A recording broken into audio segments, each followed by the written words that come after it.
তাই গৌর চিতানাথ প্রেমানন্দে। তো আমরা এখন যে যুগে আছি এই যুগ হচ্ছে কলিযুগ। এর আগে যে যুগ ছিল দাপর যুগ। এই দাপর যুগের শেষে ভগবান কৃষ্ণ এই জগতে এসেছিলেন। তো ভগবানের ধাম কোথায়? আমরা সবাই মনে করি যে স্বর্গে সবাই থাকে, কিন্তু কৃষ্ণের ধাম স্বর্গে নয়। কৃষ্ণের ধাম হচ্ছে নিত্য ধাম, যিনি সেখানে বিরাজ করে গোলক বৃন্দাবন। আর স্বর্গে যারা থাকে তারা হচ্ছে দেবদেবী, দেবতারা থাকে স্বর্গে। 33 কোটি দেবতা আছে।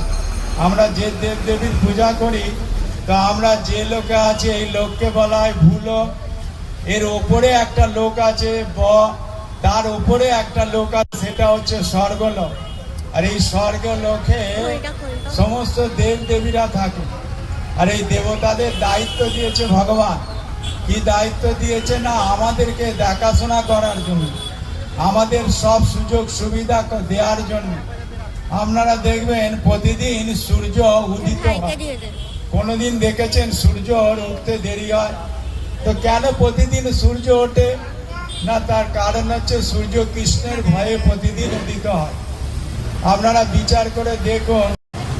আর বরুণ দেব আছে, বৃষ্টি দেয়। পবন দেব বাতাস দেয়।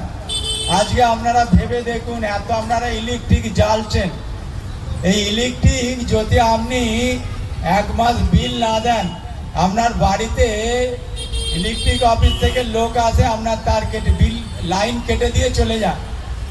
তার কারণ 1 মাস 2 মাস 3 মাস পরে আপনি বাড়িতে আলো জ্বালতে পারবেন না, আপনার লাইন কেটে দিয়ে চলে যাবেন। তো আপনি ভেবে দেখুন, এই সূর্যদেব প্রতিদিন এত আলো দিচ্ছে, কত তার থেকে সুবিধা নেই।